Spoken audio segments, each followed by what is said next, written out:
Bismillahirrahmanirrahim. Assalamualaikum warahmatullahi wabarakatuh.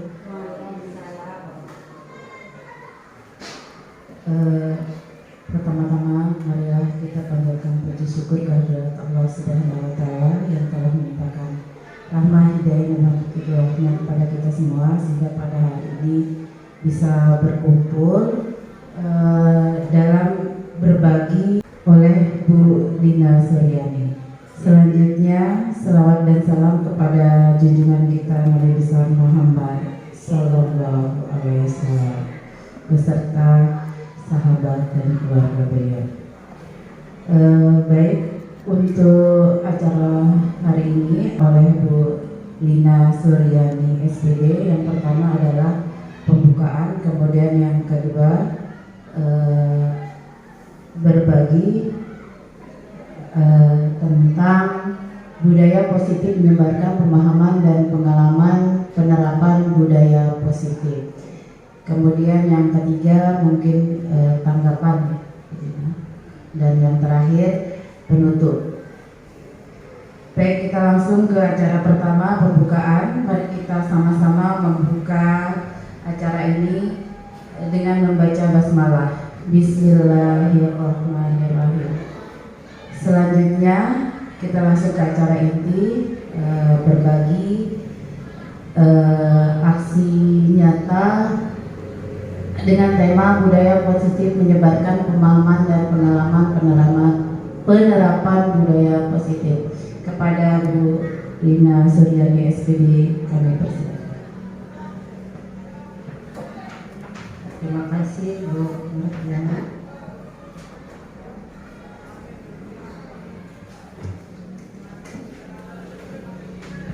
Assalamualaikum warahmatullahi wabarakatuh.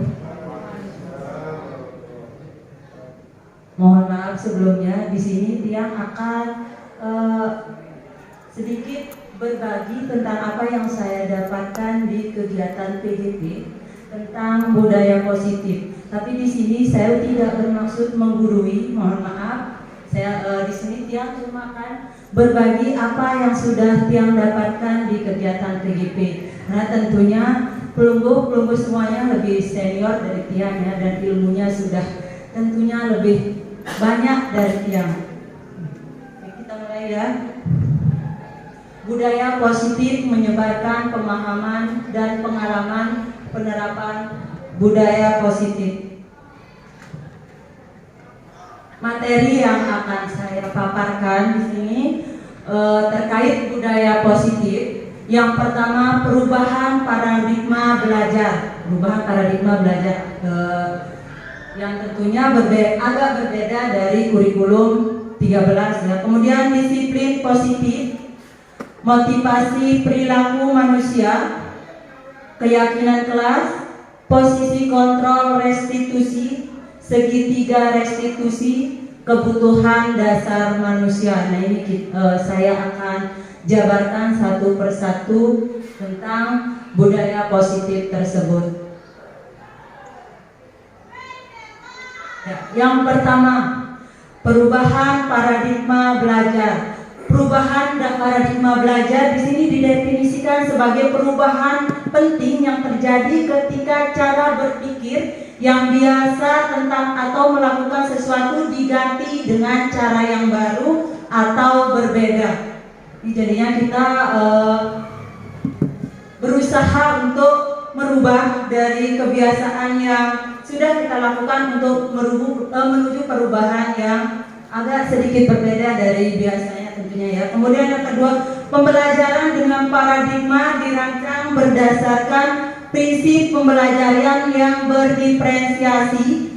Ini berdiferensiasi kan Bapak Ibu guru sudah pahami ya, sudah di kegiatan workshop kemarin sudah dijelaskan sama Bapak pengawas, Pak Zul ya. Jadi tentunya Bapak Ibu sudah paham tentang ini. Nah, ini sehingga siswa akan belajar sesuai dengan kebutuhan, karakter, bakat, dan minat dari setiap tahap perkembangannya untuk mewujudkan profil pelajar Pancasila. Disiplin positif. Apa sih disiplin positif? Di sini disiplin positif merupakan pendekatan mendidik anak untuk melakukan kontrol diri dan pembentukan kepercayaan diri. Nah, di sini disiplin merupakan salah satu cara untuk menumbuhkan kesadaran dan karakter anak supaya tidak menerima segala sesuatu tanpa ada ancaman, sogokan maupun hukuman. Kalau kita mendengar kata disiplin, ini kalau dari makna yang lama ya Bapak Ibu Guru, kira-kira kalau dengar kata disiplin itu kaitannya dengan apa menurut pemahaman kita? Waktu, kemudian cepat, ya itu menurut kita. Atau aturan ya, kalau kita dengar kata disiplin pasti di pikiran kita, oh pasti aturan ini yang harus kita taati. Nah, di sini dalam budaya kita, disiplin seringkali dimaknai menjadi sesuatu yang dilakukan seseorang pada orang lain untuk mendapatkan kepatuhan. Kadang kita sering menghubungkan kata disiplin ini dengan ketidaknyamanan. Jadi kita mendisiplinkan anak untuk supaya mereka mematuhi kita. Misalnya, kita memberikan hukuman untuk supaya dia menaati apa yang kita sampaikan ini biasanya ya. Sebagai pendidik, tujuan utama kita adalah menciptakan peserta didik yang mempunyai disiplin diri yang tinggi sehingga mereka bisa berperilaku sesuai dengan nilai-nilai kebajikan universal dan memiliki motivasi intrinsik atau motivasi dari dirinya, bukan karena takut. Jadi motivasi itu akan muncul dari dirinya sendiri. Nah, ini akan saya jabarkan lagi nanti lebih jelasnya. Ya, ini motivasi perilaku manusia. Jadi ada tiga motivasi. Ada tiga motivasi di sini ya. Motivasi merupakan dorongan yang timbul pada diri seseorang baik secara sadar atau secara tidak sadar untuk melakukan suatu tindakan dengan tujuan tertentu. Nah, ini tujuan yang pertama. Biasanya kita motivasi perilaku itu tujuan yang pertama yang sering mungkin ini ada pada diri saya juga ya Bu Bapak di sini, menghindari ketidaknyamanan atau hukuman. Ini motivasi kita dalam berperilaku. Ya, di sini kalau kaitannya dengan murid, peserta didik melakukan disiplin diri karena ia takut dihukum, dan ini merupakan contoh motivasi ekstrinsik atau dari luar. Mereka cuma takut untuk mendapatkan hukuman. Kemudian yang kedua, motivasi perilaku ini di sini tujuannya mendapatkan imbalan atau penghargaan dari orang lain. Ini yang secara sengaja biasanya ya Pak Man kita main-main, aku capeng. Nah itu, ini di sini mungkin bukan dari hatinya sih Pak Man, biasanya kita main-main gitu ya, mau caper sama kepala sekolah. Ini terdapat dalam motivasi yang kedua, ini mengharapkan imbalan atau penghargaan dari orang lain, yang tentunya Bapak Ibu di sini tidak ya seperti itu. Ini peserta didik melakukan disiplin diri karena kalau ini murid ya, mau mendapatkan imbalan atau penghargaan dari orang lain. Ini merupakan contoh motivasi ekstrinsik atau dari luar karena ingin mendapatkan penghargaan dan hadiah. Kemudian yang ketiga, menghargai diri sendiri dengan nilai-nilai yang mereka percaya. Nah, ini di sini peserta didik melakukan disiplin diri karena dia sadar akan nilai-nilai kebajikan dirinya, dan ini merupakan contoh motivasi intrinsik yang memang datang dari hatinya. Mereka disiplin ya karena memang mereka sadar nilai-nilai kebajikan yang ada pada dirinya, yang tentunya ini sangat kita harapkan ya dimiliki oleh anak-anak didik kita. Nah, ini ada konsep identitas disiplin yang dianggap gagal atau konsep identitas disiplin gagal. Yang pertama di sini ada hukuman. Hukuman ini biasanya menyakiti. Tentu ketika kita menghukum anak, apalagi kan hukuman ini biasanya bentuknya fisik dan verbal ya, verbal itu akan melukai perasaan, kemudian fisik tentunya tempelek lah misalnya ini ya, atau dijewer. Nah ini itu disebut sebagai disiplin yang gagal, identitas disiplin yang gagal. Kemudian yang kedua, tidak nyaman. Setelah mendapat hukuman tentunya anak akan merasa tidak nyaman. Kemudian peserta didik akan takut ketika dipanggil, mereka atas, wah jangan-jangan ini mau dijewer atau apa. Pasti ketika dipanggil mereka menganggap dirinya akan mendapatkan hukuman yang tidak jelas, mau ditempelek atau mau diapa. Ini di pikiran anak ya tentang hukuman ini. Kemudian memaksa, tentunya hukuman ini sifatnya memaksa. Ya, murid menyembunyikan kesalahan, jadi murid takut untuk mengakui kesalahannya karena takut akan dihukum. Ya, kemudian murid menjadi rendah diri. Ya, ketika kita menghukum secara tidak sadar kadang-kadang di depan teman-temannya, sehingga anak ini akan menjadi malu nanti karena dilihat oleh teman-temannya. Kemudian kalau penghargaan di sini, penghargaan juga tidak efektif, merusak hubungan atau iri. Kenapa merusak hubungan atau iri? Karena ketika kita memberikan pujian kepada temannya, maka temannya yang lain, padahal dia biasa-biasa aja, saya juga begitu. Nah, jadi akan timbul iri. Padahal saya juga bisa. Nah, itu akan timbul iri antara temannya nanti. Kemudian mematikan kreativitas. Dia menghukum dengan syarat sistem ranking, makanya ya sekarang sudah tidak lagi ini yang rankingan. Kenapa bilang menghukum? Karena anak yang mendapatkan ranking akan terpenjara nanti, takut untuk tidak mendapatkan ranking lagi. Jadi lihatnya menjadi hukuman, dia harus gitu. Nah, kemudian merampas hak dalam menghargai dirinya. Ini ya tentang penghargaan. Kemudian ini konsep identitas disiplin yang sukses. Ya nanti kita akan bahas tentang restitusi. Ada sedikit baru maksud saya di sini. Yang pertama konsekuensi. Ini dikatakan disiplin yang sukses. Yang pertama penguatan jangka pendek. Kalau konsekuensi yang kita berikan pada anak ya, dia akan memberikan penguatan dalam jangka yang pendek saat itu atau untuk besoknya, tapi bukan kalau di restitusi murid bertanggung jawab atas perilakunya. Nah, ini kemudian yang kedua, perlu monitoring berkelanjutan. Ketika kita memberikan anak konsekuensi, maka kita harus memantau mereka apakah konsekuensi itu sudah dijalankan atau tidak. Kemudian di sini ada stimulus respon. Dan murid menghormati peraturan yang dihormati. Kadang bisa kita bilang kalau gurunya tidak dihormati, tapi yang dihormati adalah peraturan yang sudah kita buat yang dalam bentuk konsekuensi itu. Kemudian kehilangan waktu untuk merenungi kesalahannya, karena ketika memperoleh konsekuensi kan misalnya anak yang tidak mengerjakan tugas, kita tunggu dia di dalam kelas untuk mengerjakan tugasnya sampai selesai, sehingga waktunya untuk istirahat terpotong. Dan gurunya juga ya harus tentu di sini perlu monitoring, kita ikut di sana jadinya menunggu anak ini tidak keluar main. Ya, kita juga akan kehilangan waktu ya. Kemudian yang kita pindah ke restitusi, di sini murid bertanggung jawab atas perilakunya. Misalnya perilaku salah atau apa, dia akan bertanggung jawab atas perilaku yang sudah dia lakukan. Kemudian yang kedua, fokus pada pemecahan masalah jangka panjang. Kalau tadi kan jangka pendek, kalau ini jangka panjang. Mereka pemecahannya bisa dalam waktu jangka panjang. Kemudian murid menghormati dirinya dan orang lain.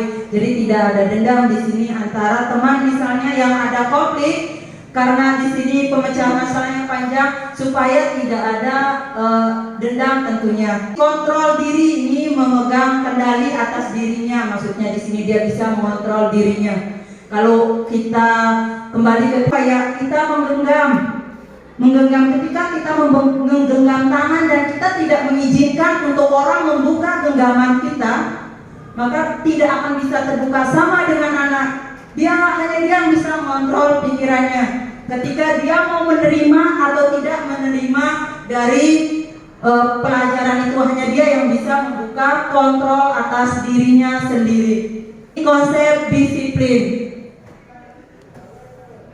Konsep disiplin pendekatan restitusi merupakan sebuah cara untuk menanamkan disiplin positif pada anak.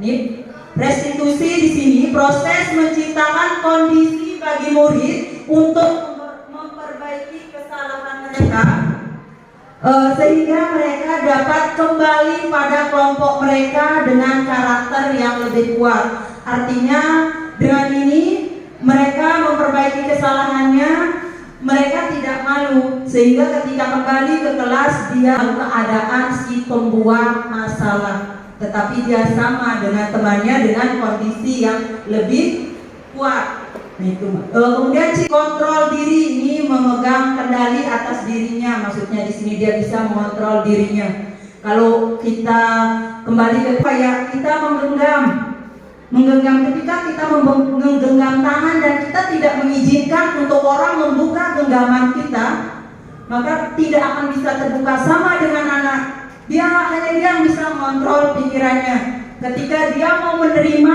atau tidak menerima dari pelajaran itu, hanya dia yang bisa membuka kontrol atas dirinya sendiri. Ini konsep disiplin. Konsep disiplin pendekatan restitusi merupakan sebuah cara untuk menanamkan disiplin positif pada anak. Ini restitusi di sini proses menciptakan kondisi bagi murid untuk memperbaiki kesalahan mereka sehingga mereka dapat kembali pada kelompok mereka dengan karakter yang lebih kuat. Artinya dengan ini mereka memperbaiki kesalahannya, mereka tidak malu sehingga ketika kembali ke kelas dia keadaan si pembuat masalah, tetapi dia sama dengan temannya dengan kondisi yang lebih kuat. Kemudian ciri-ciri restitusi di sini. Yang pertama, bukan menebus kesalahan, tetapi mereka belajar dari kesalahan yang sudah mereka perbuat. Kemudian yang kedua, memperbaiki hubungan tentunya dengan temannya ketika dia bermasalah dengan siapa gitu. Kemudian yang ketiga, tawaran bukan paksaan. Kita tidak memaksa anak, tetapi kita memberikan tawaran kepada mereka untuk mencari solusi untuk masalah yang mereka hadapi. Kemudian yang keempat, menuntun untuk melihat ke dalam diri mereka supaya mereka lebih memahami dirinya seperti apa. Nah, ini yang kelima, mencari kebutuhan dasar yang mendasari tindakan, apa yang mendasari dari tindakan yang sudah dia lakukan. Kemudian yang keenam, fokus pada karakter bukan pada tindakan yang mereka lakukan. Dan yang ketujuh, menguatkan dan fokus pada solusi, bukan menyalahkan di sini ya, tetapi kita fokus pada solusi apa yang akan kita berikan. Di sini kan anak di proses restitusi anak akan secara tidak langsung mengeluarkan solusinya Bu Guru kayaknya seperti ini, dan kita juga membantu memberi solusi dan dia menemukan sendiri solusinya yang menurut dia pas, dan kita nanti tinggal mengarahkan. Ada gambaran tentang restitusi Bapak Ibu? Ya, ngantuk sekali kayaknya. Kayaknya kita perlu tepuk semangat dulu ya, biar semangat Bapak Ibu. Jadi bukan anak-anak aja yang perlu semangat, tapi kita juga di sini belajar, kita butuh semangat. Coba Bu Martiana, tepuk semangat. Semangat.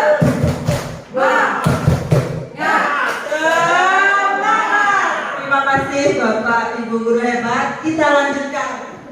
Ini perbedaan antara hukuman, konsekuensi dan restitusi. Jadi di sini ada contoh kasus yang saya ambil. Ini ada seorang siswa kita yang kurang disiplin dalam berpakaian. Bukan satu orang ya tentunya. Ini sudah menjadi kebiasaan kayaknya, setiap hari kita lihat ada saja yang tidak disiplin dalam berpakaian ya. Misalnya mengeluarkan baju, rambut gondrong. Nah ini tapi yang paling sering tentunya ya mengeluarkan baju. Nah, bagaimana kita akan menyikapi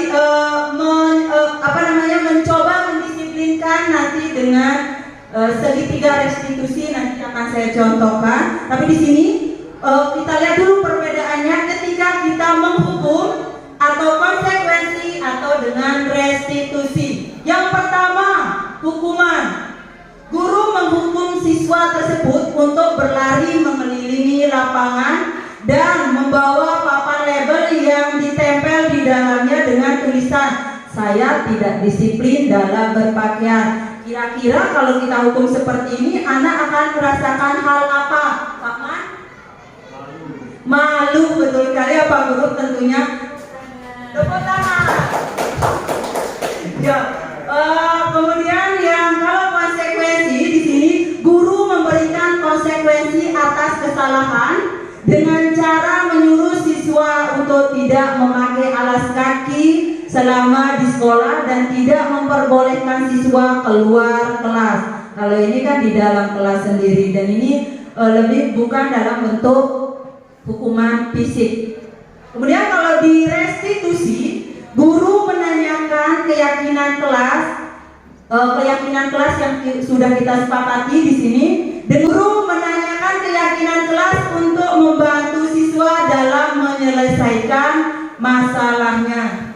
Yang kedua, perbedaannya di sini, guru marah sehingga murid menjadi takut dan malu karena menjadi tontonan teman-temannya, kayak kata Pak Man tadi ya, malu. Kemudian yang kedua, kalau di konsekuensi, guru tegas dan siswa menghormati peraturannya. Kemudian yang kedua di restitusi, guru terbuka dan siswa menghormati dirinya dan orang lain. Ini lebih menghormati dirinya dan orang lain, sehingga secara tidak sadar dia akan tumbuh sendiri. Restitusi ya, kita mengingatkan anak tentang keyakinan kelas. Bagaimana sih membentuk keyakinan kelas? Yang pertama, keyakinan kelas bersifat lebih abstrak dari peraturan. Kemudian yang kedua, keyakinan kelas lebih disesuaikan dengan kondisi lingkungan sekolah.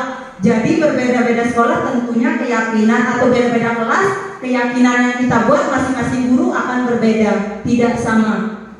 Kemudian ini keyakinan kelas berupa pernyataan secara universal. Ya, pernyataan keyakinan kelas senantiasa dibuat dalam bentuk positif atau kata-kata positif ya. Keyakinan kelas hendaknya dibuat oleh semua warga kelas. Jadi kita mengajak siswa kita untuk menyepakati kesepakatan kelas apa yang akan kita buat, sehingga dari dirinya akan diterapkan oleh mereka juga. Keyakinan kelas dibuat simpel dan menarik supaya mudah diingat oleh siswa. Kemudian keyakinan kelas hendaknya ditinjau dari waktu ke waktu. Jadi bisa berubah-ubah. Ketika prosesnya nanti belajar di kelas, ada hal yang misalnya disiplin yang kurang, bisa kita tambahkan di situ ya. Segitiga restitusi di sini. Segitiga restitusi adalah proses menciptakan kondisi bagi murid untuk memperbaiki kesalahannya sehingga karakter mereka lebih kuat ketika kembali pada kelompoknya. Ada 3 langkah restitusi yang harus dilakukan untuk menciptakan disiplin yang positif. Antara lain, menstabilkan identitas. Kalau identitas ini jadi stabil bahwa mereka tidak menganggap diri mereka si pembuat masalah. Kemudian 2, validasi tindakan yang salah. Kita memvalidasi tindakannya kira-kira yang mana yang salah. Kemudian yang ketiga, menanyakan keyakinan. Ya, ini akan lebih jelas. Di sini saya sudah mencoba untuk mencoba segitiga restitusi yang mohon maaf bisa saya tampilkan di sini untuk sama-sama kita simak untuk lebih jelas tentang segitiga restitusi. Perlu diperhatikan dalam 3 restitusi ya, bisa dilihat di depan. Kasus pertama, ini kasus anak kita Dika yang mengeluarkan baju bisa. Mereka tidak semua orang, oh itu dia lagi dipanggil Bu Guru, pasti ada masalah. Nah, coba kita cari tempat yang agak tenang biar kelihatan sedang ngobrol sama anak. Ya, yang ada di lingkungan sekolah, jangan Bu, jangan di bangku mall. Terima kasih kepada Bu Lina. Mungkin sebelum kita tutup ada sedikit ya yang saya tanggapi, bukan mengganjal tapi ini baik. Setelah menerima pemaparan tadi dari Bu Lina Suryani tentang bagaimana budaya positif tadi ya, tadi lupa judulnya. Jadi kalau saya sendiri di sini setelah tadi dipaparkan semuanya, saya merasa banyak sekali mendapatkan informasi tentang bagaimana kita bersikap kepada siswa yang kurang disiplin atau tidak disiplin tadi. Dan ternyata kalau saya sendiri merasa bahwa apa yang saya lakukan selama ini jelas-jelas salah kalau mendengar tadi apa yang dipaparkan itu, dan karena selama ini mungkin saya lebih ke hukuman dan konsekuensi ya, dan ternyata yang paling bagus dan sukses tadi menurut apa sudah ada penelitian dan sebagainya, dan restitusi adalah yang terbaik untuk kita. Bahkan kemarin hari pertama masuk itu yang harusnya di sini keyakinan kelas ya. Kalau kita kemarin menyebutkan peraturan kelas, dan itu di mata pelajaran saya sebagai wali murid kemarin hari pertama masuk itu yang kita bicarakan, dan ternyata sebutannya keyakinan kelas, bukan peraturan kelas mungkin. Dan yang saya terapkan di sana ternyata salah-salah sekali ya. Dan insya Allah besok saya akan memperbaikinya, Bu Nina. Saya lebih menerapkan ke hukuman dan konsekuensi. Misalnya kemarin kalau tidak mengerjakan tugas 1 kali, ayo kita sepakati apa, dan mereka lebih ke fisik. Bu Guru gimana kalau kita push up 5 kali dan sebagainya. Itu kita sepakati seperti itu, dan saya menyadari kalau itu ternyata salah, sangat salah sekali. Tidak mendidik. Kemudian tadi kalau kita lihat setelah melakukan hukuman dan konsekuensi itu juga ya tidak sukses katanya ya, lebih ke restitusi. Insya Allah kita akan perbaiki. Terima kasih banyak atas apa yang disampaikan sama Bu Lina, dan langsung kita tutup. Silakan ada mungkin sekali. Terima kasih atas tanggapannya Bu Guru Martiana. Jadi sedikit promosi, ayo bergabung di Guru Penggerak. Titipan dari Mas Menteri. Jadi kegiatan PGP ini sangat menyenangkan, tidak seseram yang kita bayangkan. Tugas tidak seperti itu ya. Kita lebih banyak belajar sambil berdiskusi, berkolaborasi sambil bermain. Ya, itu saja pemaparan sedikit materi yang saya terima. Mohon maaf atas segala kekurangan. Kalau ada kekurangan pastinya datangnya dari diri saya sendiri. Mohon maaf. Terima kasih atas partisipasinya Bapak Ibu Guru. Assalamualaikum warahmatullahi wabarakatuh. Saya serahkan ke Bu Martiana.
sebagai teman. Karena kan kalau sebagai teman kita banyak mengayomi anak, tapi anak jadi manja. Biasanya kan contohnya kayak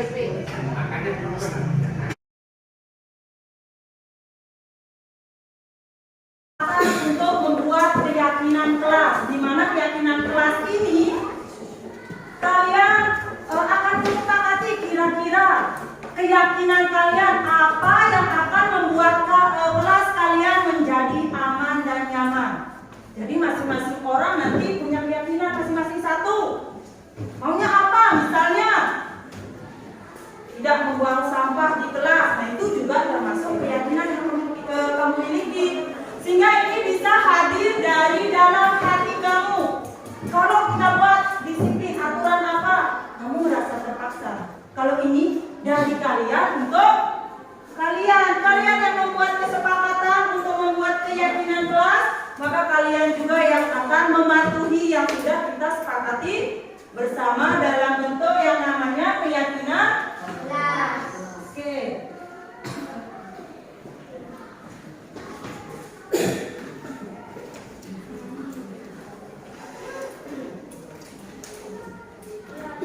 Ini Bu Guru akan bagikan satu-satu. Kamu tulis dan langsung tempel ke papan kita, ya, ditempel ke sini. Oke. Silakan ditulis langsung keyakinan apa, jangan tulis namanya. Ya. Jadi ini rahasia siapa yang betul-betul kamu yakini, yang harus kita terapkan di sekolah. Yang sudah boleh ditempel.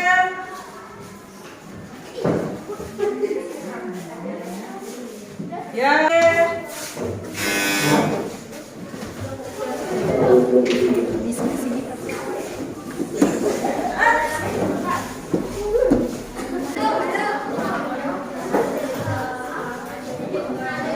Sudah semua?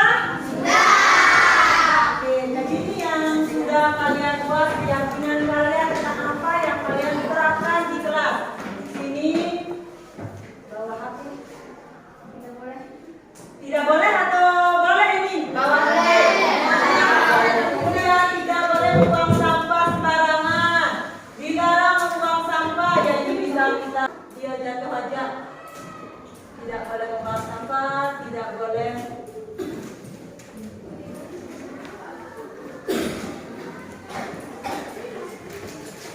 kita untuk keyakinan kelas ini kita buat menjadi kalimat yang positif. 5. Saling kenal. Kalau tidak membuli berarti kita saling menghargai. Oke, saling Menghargai sama satu sama lain. menghormati. Nilai kebajikan yang terkandung dari keyakinan kelas yang sudah kita sepakati. Bisa melaksanakan keyakinan kelas yang sudah kita sepakati bersama. Oke, setuju? Setuju. Siap? Siap. Ini sudah termasuk Buding. oke.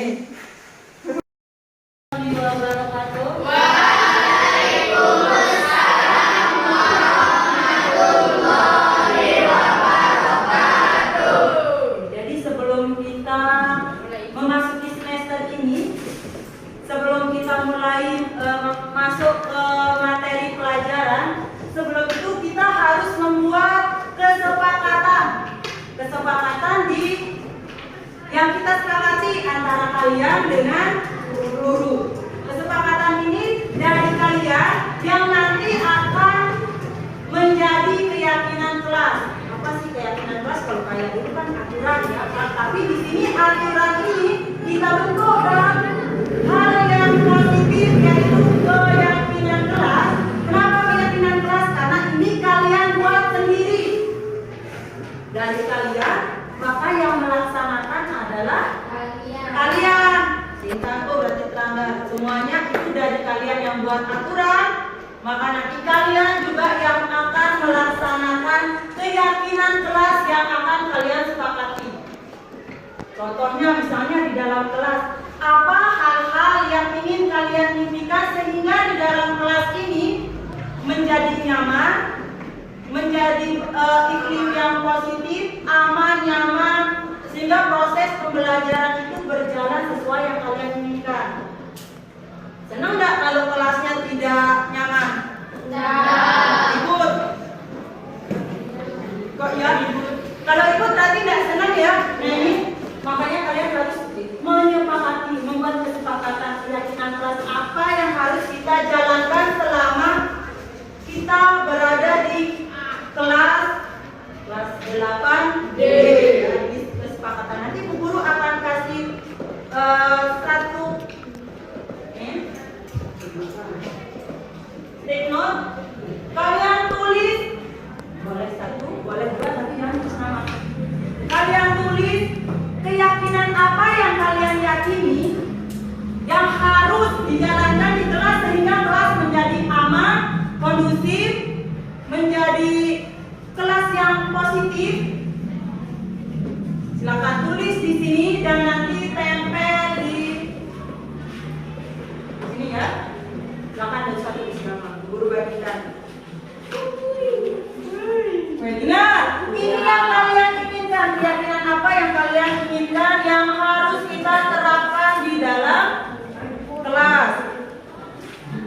Nih, guru kasih apel yang cowok-cowok nih.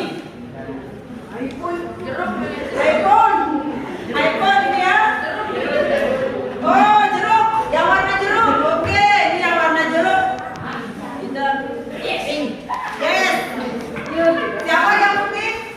Saya. Penggemar Blackpink. Penggemar Nelly. Silakan ditulis keyakinan apa yang harus diterapkan di kelas. Sudah dicontohkan tadi ya, misalnya rapi, ya, atau pasang kelas sesuai dengan tugasnya, yang tiket atau apa yang berkaitan dengan apa yang ada di kamu pink. Pink nih. Oke. Menurutnya ya. Ya. Satu boleh, dua boleh. Pokoknya apa yang diundang-undang kita harus begini. Kita menjadi atau nyaman. Apa lah yang ini apa? iPhone.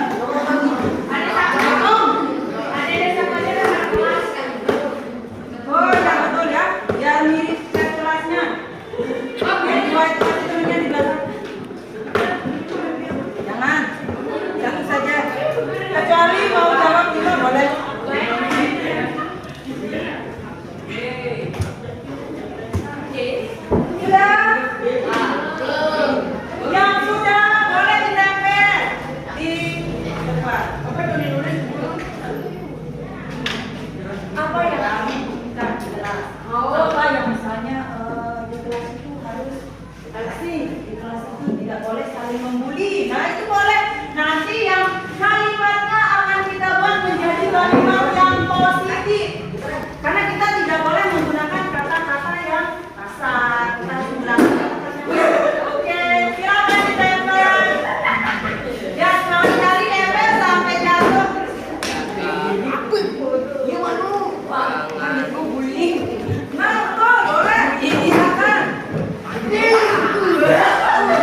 tepat waktu. Ini ada yang tulis datang tepat waktu, berarti tuh kita masuk ke nilai kebajikan universal itu apa? Disiplin. Apa lagi? Teladan.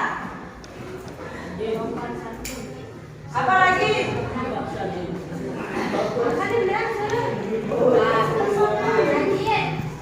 Sopan, kesopanan misalnya di sini.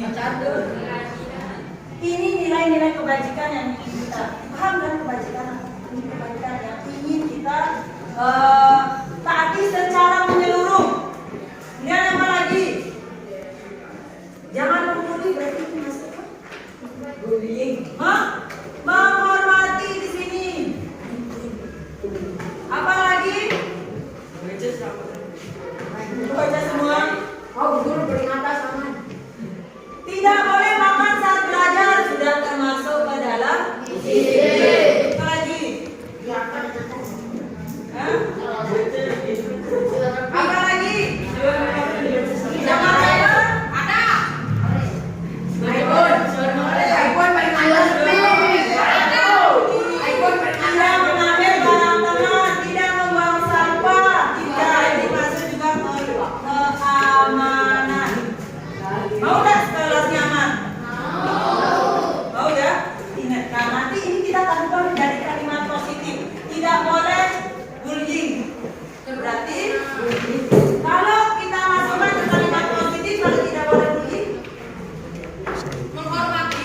Ya, saling menghormati. Nanti kita tulis pakai yang kami siap berarti saling.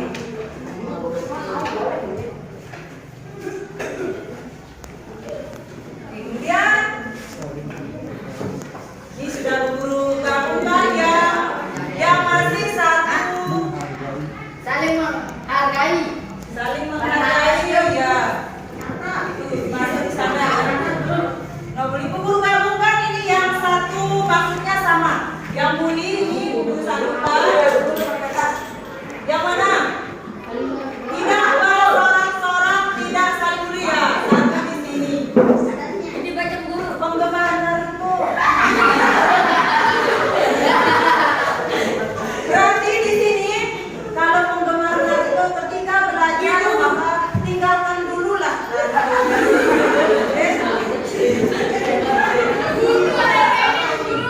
Dan tidak membuang sampah pada tempatnya. Berarti di sini kalimat positifnya Jaga kebersihan. jaga kebersihan. iPhone paling atas tuh.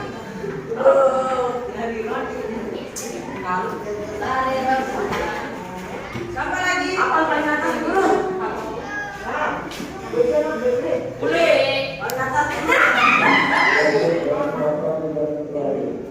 Semua rajin mengerjakan tugas, disiplin maksudnya. Ya, nanti kita akan dari beberapa keyakinan yang sudah kalian buat, kita akan tulis di sini menjadi keyakinan kelas. Nanti kita tulis yang bagus, kemudian kita tempel dan akan kita laksanakan bersama-sama keyakinan kelas yang sudah kalian sepakati.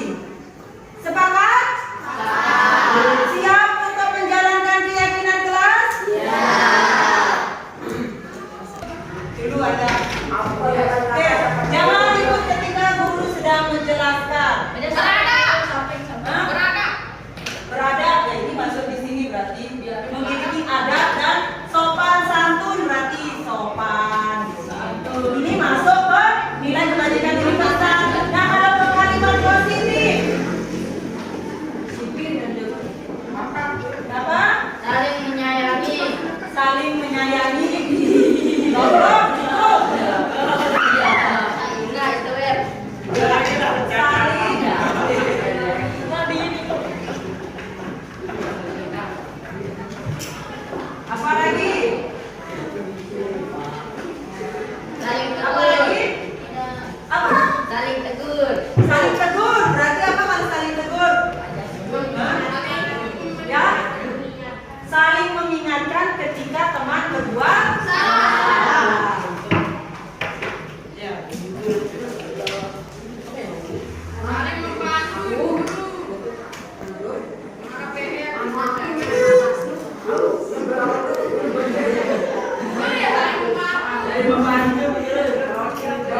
Menjaga nama baik sekolah. Dia bilang apa lagi tugas guru? Menasehati murid. Yang cewek mana suaranya? Yang cewek mana suaranya? Apa tugas guru? Tidak memukul. Cowok aja aduh. Tidak memukul berarti guru harus menyayangi murid. Bisa kita tulis jadi kesepakatan juga nanti. Nah sekarang tugas guru sudah kalian sebutkan. Jadi ada juga tugas murid. Tugas murid. Apa tugas murid? Apa lagi? Apa? Memperhatikan guru. Apa lagi? Mengerjakan tugas. Ya hebat. Ini lagi.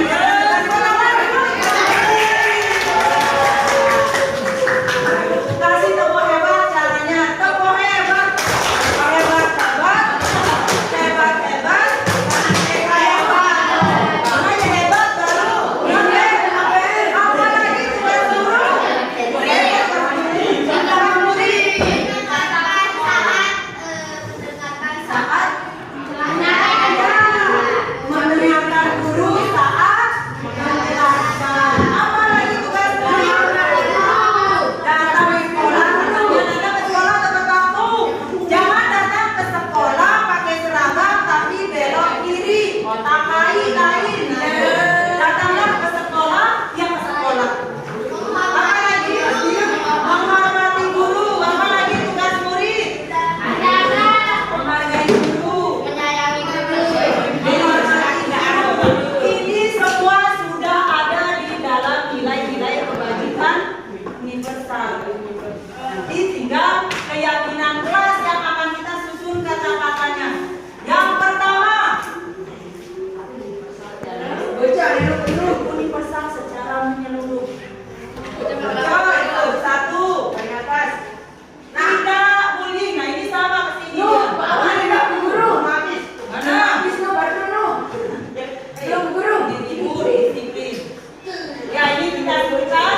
Yang pertama di sini banyak kita meyakini keyakinan kelas yang pertama nanti silakan ditulis sekretaris baru kita pindahkan ke sini nanti ya. Yang pertama kita meyakini bahwa kita harus datang tepat waktu. Ini di sini tadi disiplin. Kemudian yang kedua, kita yakin kalau ketika guru menjelaskan maka kita harus memperhatikan. Silakan ditulis ya sekretaris nanti biar kita pindah. Papannya sudah penuh nanti kita pindah. Kemudian ini sudah masuk ke tadi yang kedua. Ya. Saling menghormati sesama teman. Ini yang untuk bullying. Semua rata-rata minta bullying. Berarti kalian ingin semuanya.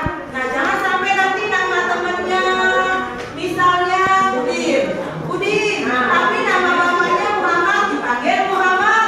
Panggillah nama temannya sesuai namanya, jangan nama orang tuanya. Dibully nantinya nanti ya. Sudah kesepakatan yang kedua. Kemudian tidak memukul meja. Ketika proses pembelajaran berlangsung, kita harus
Assalamualaikum warahmatullahi wabarakatuh.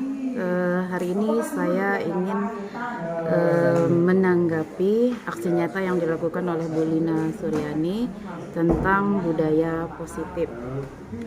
Jadi setelah mendengar pemaparan dari beliau, saya baru memahami apa itu hukuman, konsekuensi, dan restitusi. Dan selama ini yang kami lakukan adalah antara hukuman dan konsekuensi. Dan ternyata yang paling bagus kita lakukan kalau ada siswa yang melanggar aturan adalah dengan segitiga restitusi ya.